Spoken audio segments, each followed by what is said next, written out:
Realmente, a experiência que eu vivi, uma coisa que eu percebi nas minhas pesquisas também, é que tem uma coisa, um ponto que se repete em todas elas se repete, que é, primeiro, a percepção de você ter um deslocamento consciência-corpo, ou espírito-corpo.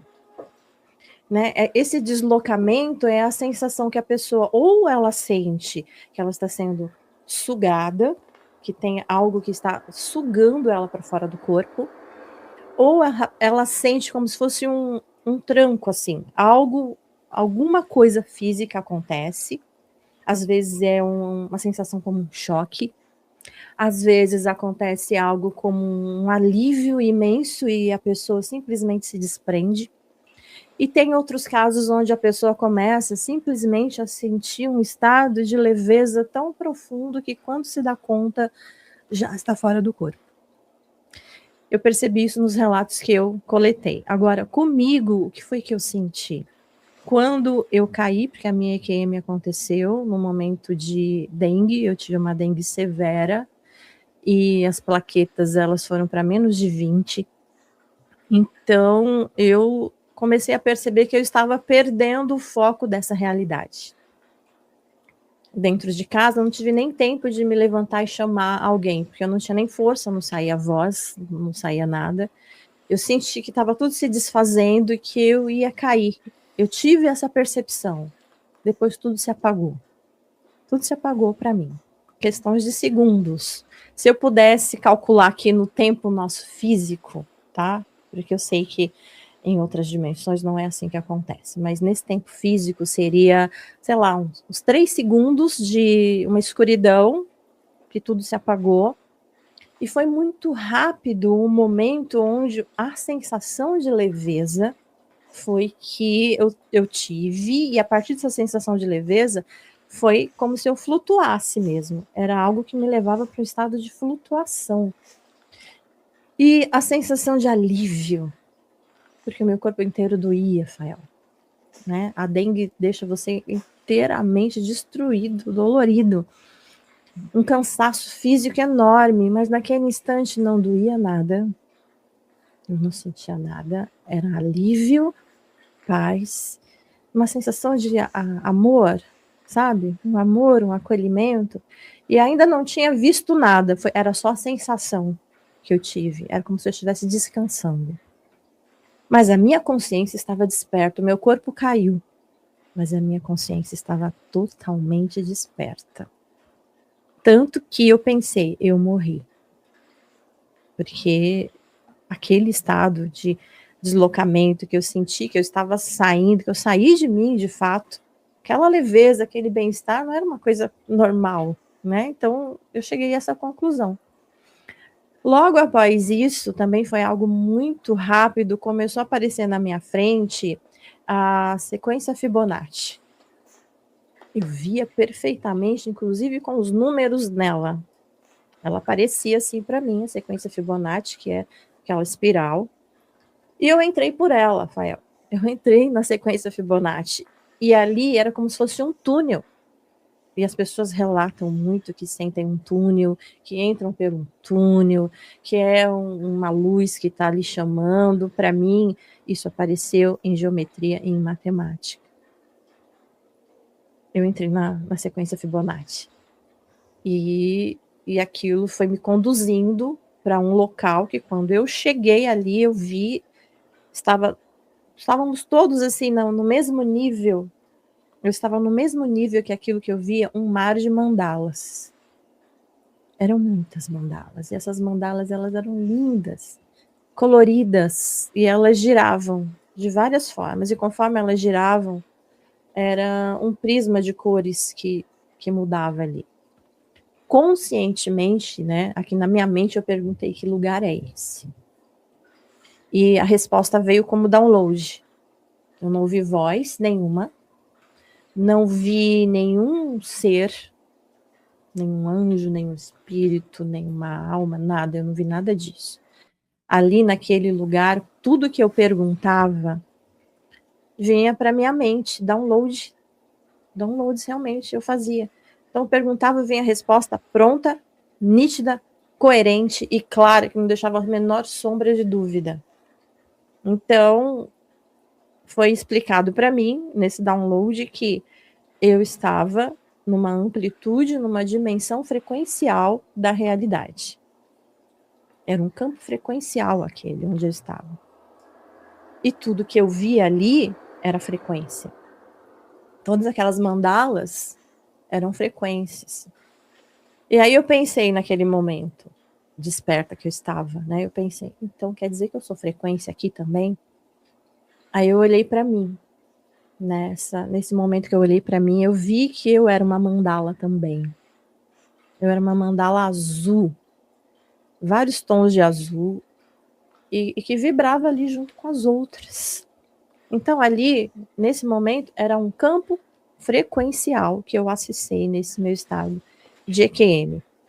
E era bom, era gostoso, eu sentia paz, era como se ali fosse a minha casa, o meu lar, Rael, sabe? Você não tem mais vontade de sair? Você não quer mais voltar? É um relato interessante, né? Porque a maioria das pessoas descrevem experiências que são parecidas em certo nível, né? Algumas descrevem experiências aterrorizantes, talvez o nível de consciência da pessoa estava ali, né? Talvez ela estivesse vibrando naquilo. Outras pessoas, a maioria, fala que teve uma sensação agradável, recebeu algo agradável, né? E quando retornam, chega em um momento que a pessoa precisa começar a falar sobre isso, né? Sim. E até mesmo se dedicam a isso. Eu vejo que muda alguns paradigmas. Pessoas céticas, por exemplo, pessoas que tinham uma vida totalmente material, às vezes trazem um relato de mudança significativa, né? E aí, nós, por falar em céticos, a gente tem sempre uma questão em pauta, né? Que é o cérebro, é a consciência, né? Até você mencionou a questão da dengue, eu sei o que você passou, porque eu passei e realmente é algo terrível. Acho que também o próximo de achar que fosse desencarnar foi quando eu tive a dengue também. Então eu sei muito bem o que você está falando. Realmente quem teve também deve ter algum relato parecido. Mas afinal de contas, se a consciência não está no cérebro, ela está onde? Pois é, né? Você vê que tudo isso, existem realmente pesquisas científicas de que o cérebro, ele parou, não tem função mais na morte. Não tem função. Então, teoricamente, pela ciência, nada ali deveria mais ter qualquer tipo de funcionamento, né? A mente, o cérebro parou de funcionar, não tem mais pensamento, não existe mais nada. Mas como é que se explica? Porque tem sim isso, vários casos já comprovados de morte cerebral, nada ali mais funcionando, tudo apagado, desligado, e de repente a pessoa, quando retorna, volta, o cérebro retoma, acende de novo e a pessoa conta uma experiência que viveu naquele período que foi detectada aquela ausência de sinais. Assim também como acontece em parada cardíaca, né? Aliás, os relatos que eu venho trazer para você falam muito sobre isso, as paradas cardíacas e as EQMs. Onde está a consciência? A consciência é local? Será? Será que a consciência é local ou se é que ela não é local? A consciência está sendo comprovada cada vez mais que ela está fora do cérebro. O cérebro é uma interface. O cérebro é apenas um equipamento que capta a informação, porque consciência é um campo de informação.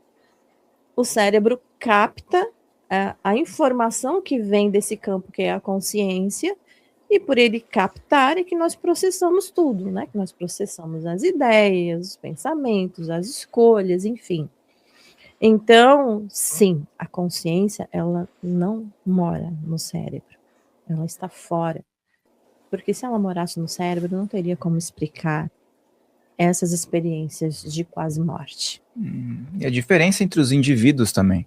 Cada indivíduo tem uma aptidão, cada indivíduo tem um nível de aceitação para certas coisas. Nós não somos robôs padronizados, então E todas as filosofias espiritualistas iniciáticas têm o ponto da conexão do topo da cabeça com algo maior, né? Isso Exato. circula pelo corpo todo. Uhum. E as pessoas ainda acreditam que isso fica no empírico só, né? Não, então, como nós captamos, né, o cérebro, ele é como se fosse realmente esse campo cheio de antenas que vai captando essa informação do campo. Na filosofia, Kant já dizia isso, né? Que tem o campo do fenômeno, que é como o nosso cérebro interpreta as informações que vêm desse campo de manifestação. Então, tem um campo de manifestação que está distante da nossa mente, que está fora daqui, e que o nosso cérebro ele é a interface mesmo, que vai apenas trazer o fenômeno. O que eu estou vendo aqui, eu estou vendo você, eu estou vendo essa mesa, eu estou vendo essa sala, isso aqui é apenas um fenômeno da minha mente, do meu cérebro, que por meio dos nossos sinais, das nossas sensibilidades de tato, de visão, de audição, nós captamos e entendemos que isso é realidade. Inclusive, na minha experiência de quase morte, tudo isso foi explicado. Eu tive uma aula lá, Rafael, que eu conto no livro que eu estou escrevendo, né? Então, eu tive uma aula sobre o que é realidade, o que é campo de manifestação, como é que a gente faz para modular a nossa realidade com música, porque era a música que eu ouvia lá, nessa minha experiência de quase morte. Aliás, foi por causa dessa experiência de quase morte que eu comecei a trabalhar com música. Tudo veio a partir dali, porque eu entendi o que era música.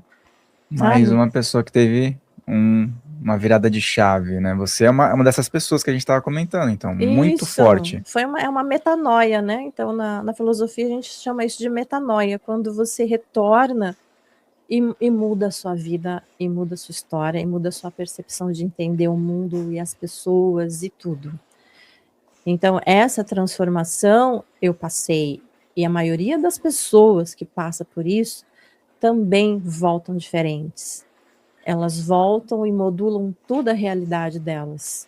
Todos os acontecimentos passam a ser diferentes, embora pareçam ser os mesmos. Porque é como se fosse um salto quântico. E, aliás, foi bem isso que foi mostrado para mim como um download que eu recebi lá. Que eu só estava ali naquele campo de manifestação de frequência porque eu precisava dar um salto quântico. E o salto quântico que eu dei foi uma mudança de realidade, aí entra aquela parte das realidades paralelas. Eu me vi dentro desse campo, mudando de realidade, saindo de uma realidade, indo para outra, paralela, mais sutil, pouca coisa melhorada, mas já diferente, e que tanto é verdade isso, porque quando eu voltei, a minha vida inteira mudou.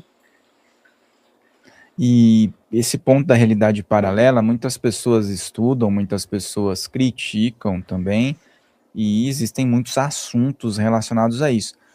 O ponto é que nessa experiência, antes da gente também falar sobre outros relatos, né, ainda falando sobre essa, como fica a relação espaço-tempo? Para você, que teve esse corte de conexão com a vida material e depois retornou, se a gente conseguir, vamos metrificar isso, para você foi muito tempo ou pouco tempo a experiência? Muito tempo, Rafael. Olha, aqui, apagada, na realidade, foram 5 minutos.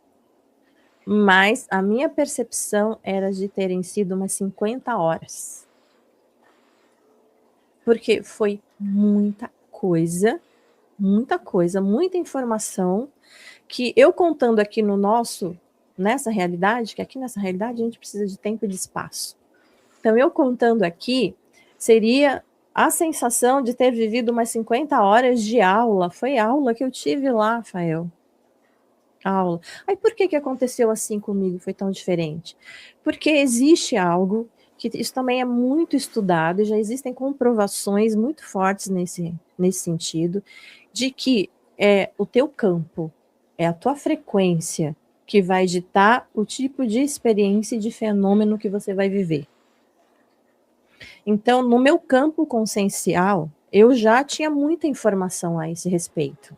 Né? Eu sempre fui uma estudiosa de geometria, Eu sempre gostei muito de perceber, de entender, de estudar leis herméticas, filosofia.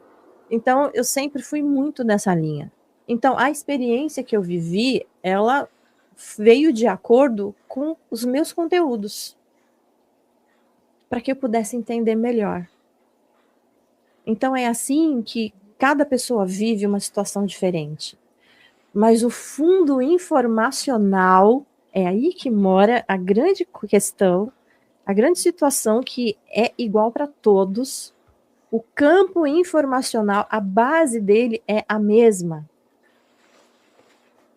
O que é essa base que é a mesma? Mostrar para você que você pode ser melhor. Fazer com que você veja a sua vida de uma forma diferente.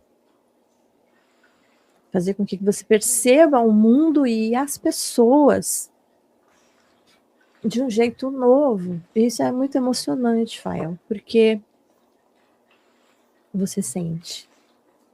A gente sente. Eu experimentei essa vivência e de sentir o mundo completamente diferente quando eu voltei.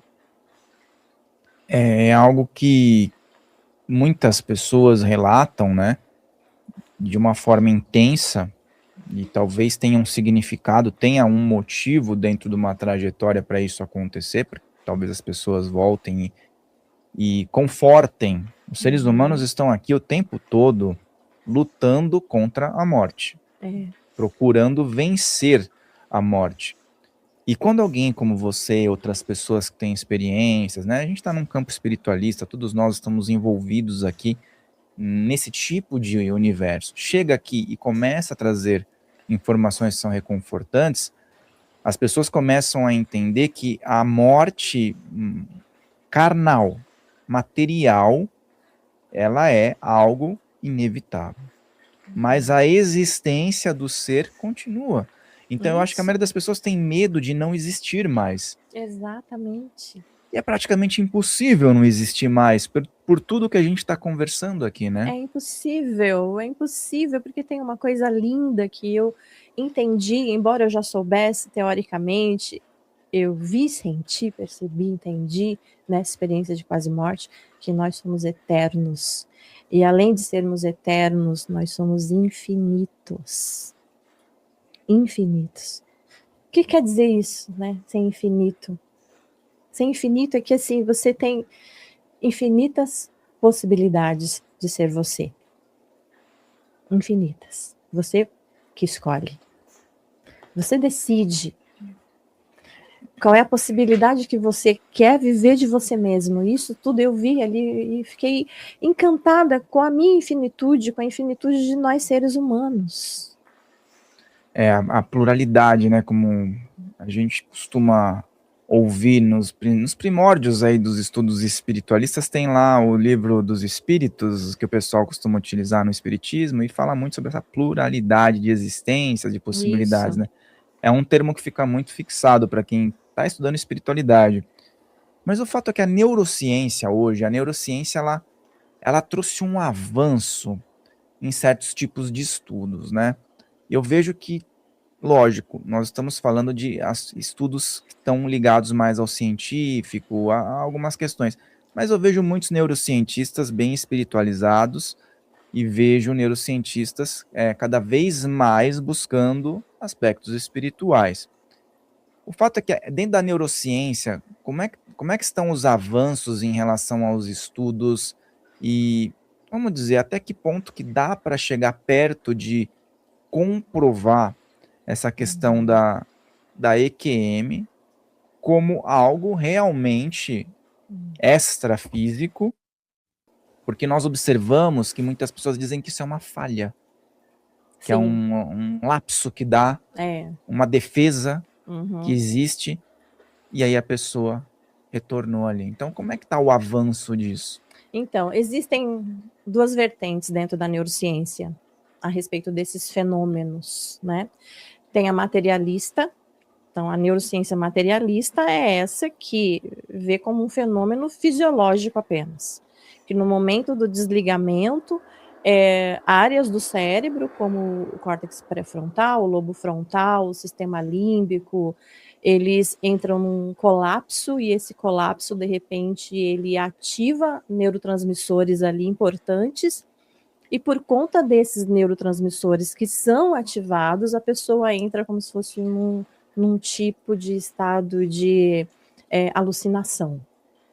Então, esse é o ponto material. Aí entra uma situação que a gente precisa analisar, que é a seguinte: se realmente fosse só isso, como que a gente poderia explicar que as pessoas, quando apenas têm essa experiência de alucinação, como que elas transformam a vida depois?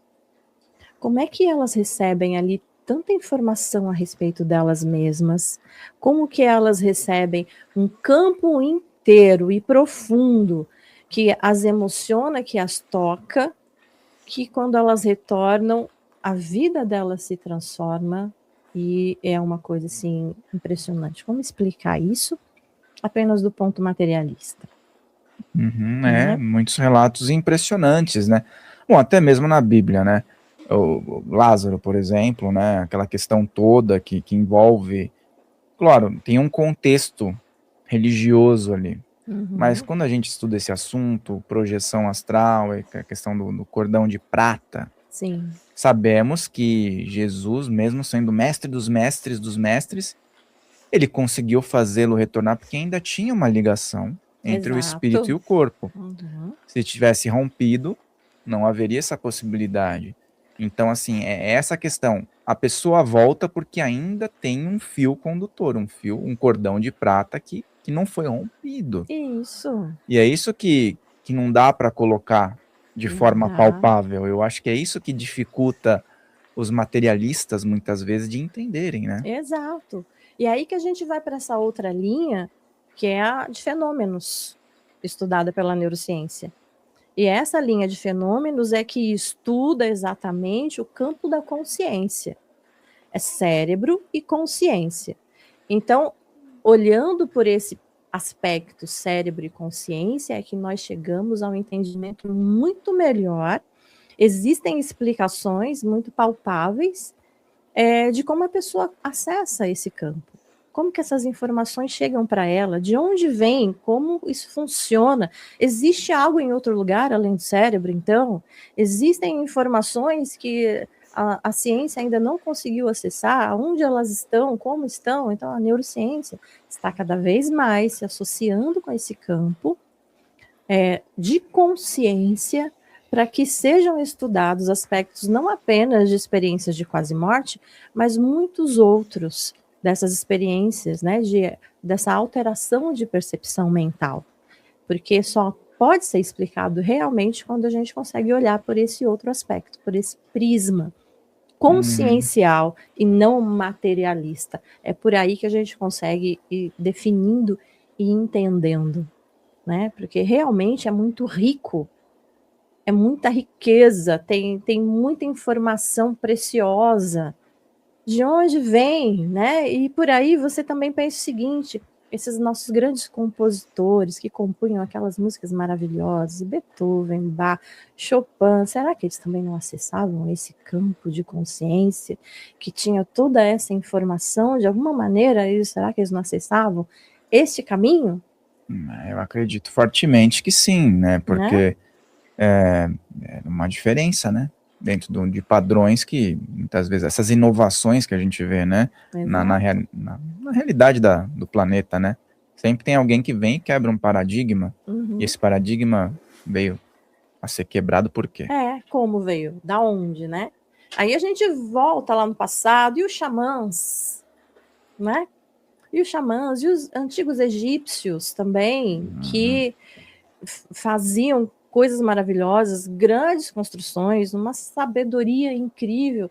Da onde vinha? Será que eles também não acessavam esse campo? Será que eles também não tinham ali suas metodologias, os seus recursos tecnológicos ou não, de acessar essa outra realidade de onde as informações vinham, as informações a priori, né? Aquelas que sempre estiveram ali e que seres humanos nós conseguimos, tá? Então também tem estudos da neurociência nesse sentido, que todos nós podemos acessar.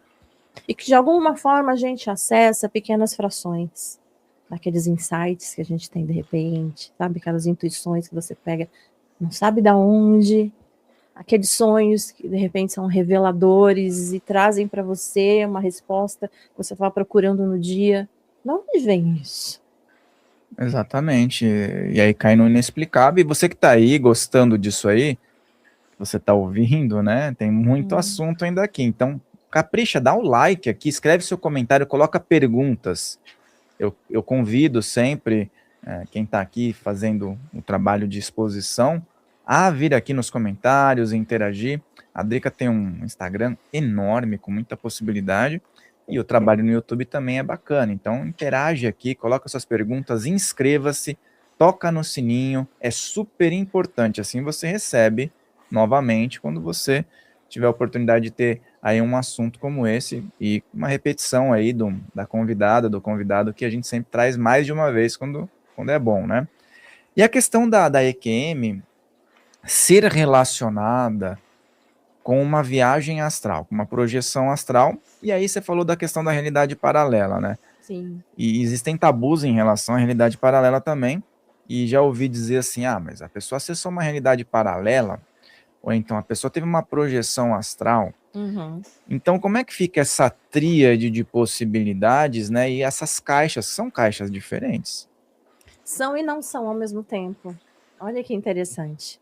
Porque assim, se você entender que realidade paralela é algo que já aconteceu ou ainda pode acontecer, tá? Dentro dessa vida mesmo aqui que nós estamos vivendo. Alguns minutos antes, eu estava conversando com você, a gente estava falando de um assunto. Minutos depois, agora a gente está falando de outro. Nós já mudamos de realidade. A realidade paralela também pode ser entendida aí, tá? Nesse ponto, para vocês que estão assistindo compreenderem isso. Pode ser entendida, aliás, é para ser entendida assim. Porque realidade paralela não é algo que eu preciso acessar numa outra dimensão, tenho que fazer um trabalho assim, um processo assim. Não, é aqui agora. É aqui e agora. E você muda de realidade sempre que você aprende uma coisa nova. Sempre que você faz algo diferente na tua vida, muda um caminho, lê um livro novo, adquire novas informações, sempre que você agrega informações novas para sua mente, para o seu campo consciencial, você muda de realidade. A pessoa que você é hoje não é a mesma pessoa que você será amanhã, porque hoje você passou por uma experiência. Essa experiência está sendo somada ao seu campo de consciência. E amanhã sua consciência já está agregada a esse campo. Então, portanto, você já é diferente do que você foi ontem. Se você entende realidade paralela dessa forma, fica muito mais fácil. Você vê que está aqui agora. Não é algo fora do comum, não é uma coisa assim transdimensional, espiritual demais, não é. Consegue coexistir, né? É algo, sim, que você integra aqui com seu campo de frequência, que é o que você pensa, o que você sente, que você vibra, suas intenções, suas emoções, com seu campo de informação, que é o que você aprende, é o que você recebe, é o que você absorve. Quando você integra tudo isso e você tem uma intenção, de fato, de mudar, você muda de realidade. Muda. Preciso falar uma coisa aqui que aconteceu nessa minha experiência de quase morte, que vai elucidar um pouco disso que a gente está conversando. Depois que eu fui internada, né? Depois que eu voltei e tal, meu marido me levou para ser internada e tal, fiquei lá internada. Eu fui para um hospital público que era o mais rápido, ele estava desesperado para querer, né, cuidar de mim. Estava lotado porque era um surto de dengue. Então, imagina surto de dengue, você está dentro de um hospital público, a gente já sabe como é a qualidade desses atendimentos, e tudo ali poderia ser algo difícil, complicado para mim, ruim, mas eu já tinha mudado a minha realidade na experiência de quase morte. Então, tudo foi diferente para mim, Rafael. Tudo foi. Eu fui atendida rápido. Conseguiram me medicar rapidamente. Esperei pouco tempo para ser internada. Já logo surgiu para mim uma vaga. Fui. Fiquei internada 3 dias. Eu dormi. Quando eu cheguei, eu dormi porque eu estava tão exausta. Quando eu acordei, eu achei que eu estava morta. Olha só o contraste da coisa. Quando eu acordei, eu pensei que eu estava morta porque parecia que eu estava em outro lugar. Porque aquelas pessoas que estavam ali, todas doentes, deveriam estar chorando, gemendo. As pessoas estavam rindo e cantando quando eu acordei. Estavam rindo e cantando. Tem uma coisa estranha nesse lugar, né? Tem alguma coisa errada. Aí eu fiquei observando, até me belisquei, assim, sabe? Será que eu morri mesmo? Não, eu tô aqui, tô viva. E eu olhava, assim, ao redor, as pessoas, os doentes que ali estavam, sorrindo para mim, Fael, me perguntando, você tá bem? Todos vieram me cumprimentar. Eles vieram falar comigo.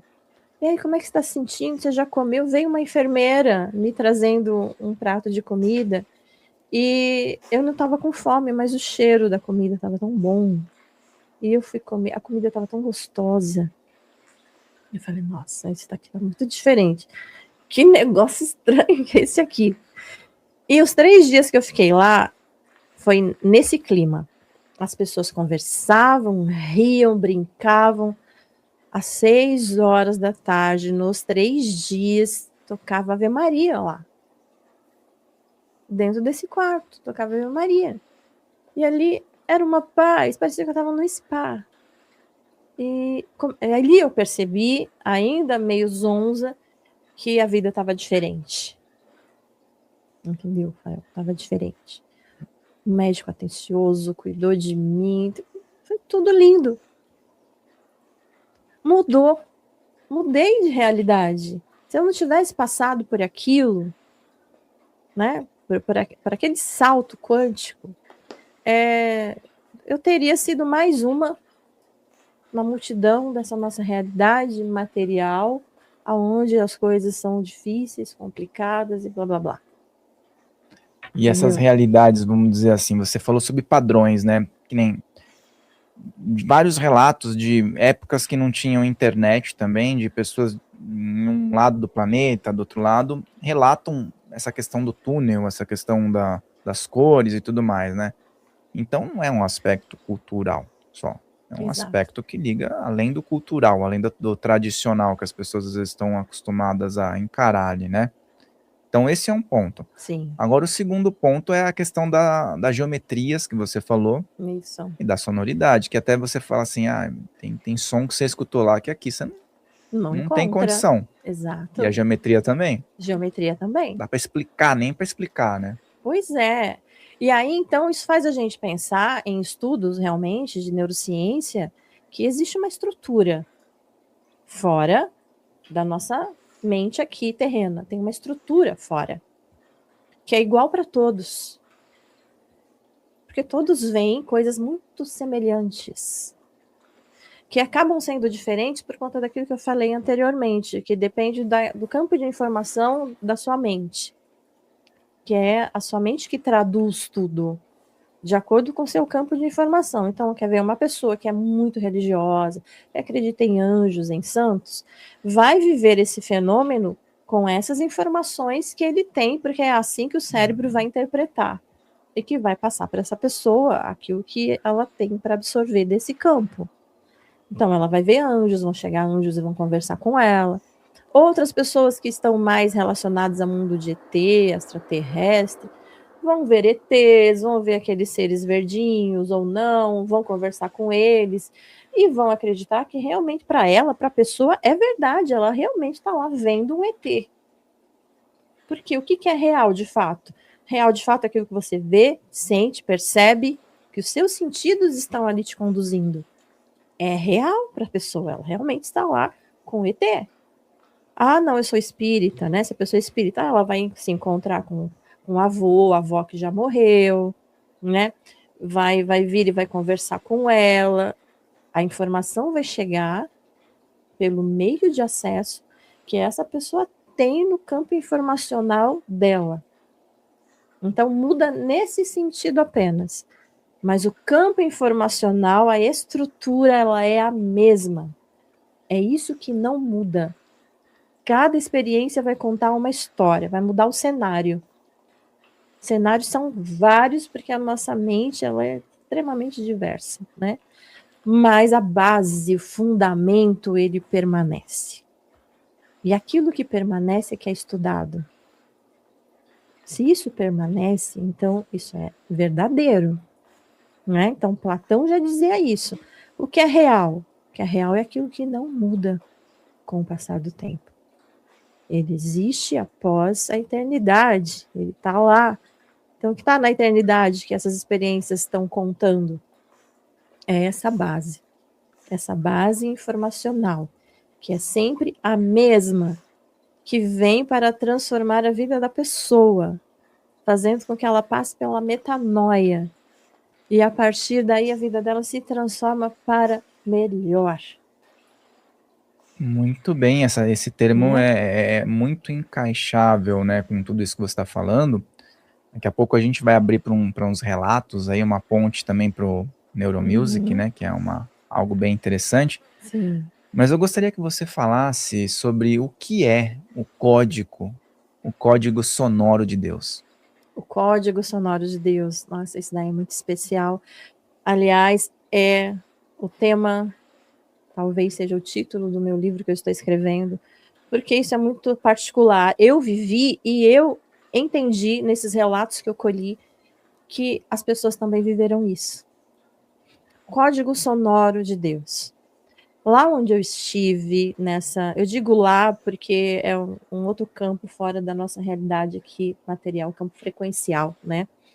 Então, nesse campo frequencial, que eu absorvia e recebia as informações de tudo que eu perguntava, ali, aquelas mandalas, elas também emitiam som.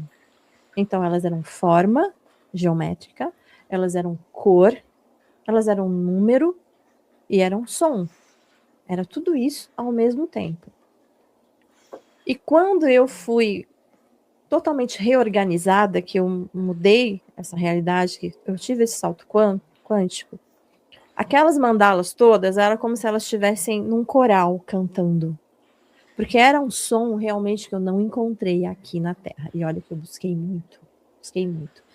Esse som ele era parecido com vozes masculinas e femininas, como um coral extremamente afinado, extremamente harmônico, uma coisa assim divina.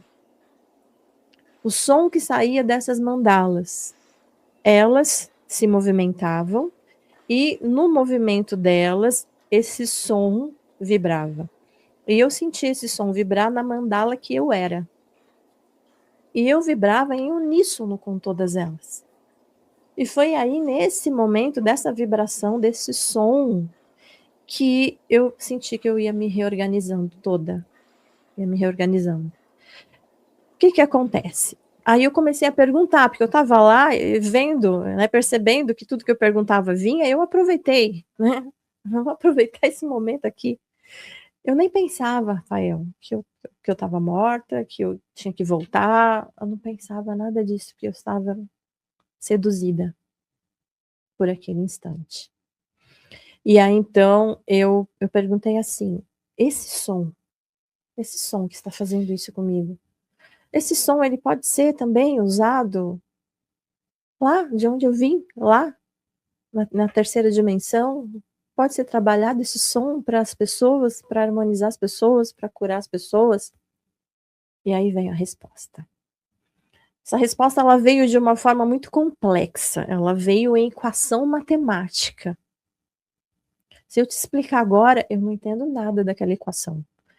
Mas lá, Rafael, eu entendia tudo. A equação que aparecia, eu interpretava e vinha a resposta. Então, eram equações que vinham e eram equações que ficavam assim, corriam diante dos meus olhos. aqueles números, e existiam ali símbolos que eu nem conheço, símbolos matemáticos que eu não conheço de fato, que eu nunca vi, que eu procurei e não achei.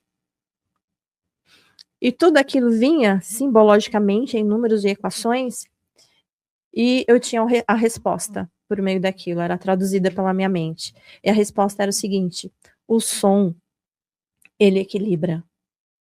O som molda a matéria. O som precede a matéria. Tudo antes é som, para depois se tornar algo material na nossa realidade. O som que você ouve no seu dia a dia, seja música, seja som de, sei lá, notícias, vida, o que seja, qualquer som que você recebe, ele vai moldando a sua realidade interna e a externa. Mas o principal som, esse é o código, o principal som que é o código, esse somos nós mesmos que emitimos. Aí eu vou deixar um suspense, porque ele está no meu livro. Esse código secreto e sonoro de Deus, somos nós que emitimos. Agora, como nós emitimos ele, esse é o grande segredo que eu conto nesse livro. E que, a partir dele, você muda a sua vida. A partir da consciência de como fazer isso, as coisas realmente são moldadas por dentro e por fora, Rafael. O Código Sonoro de Deus. Exato. É um nome interessante. Pode ser que seja esse? Pode ser que seja esse o título. Pode ser, eu tenho a impressão que vai ser, porque ele é muito verdadeiro. Foi assim que ele chegou para mim, então essa é a verdade dele. Maravilha.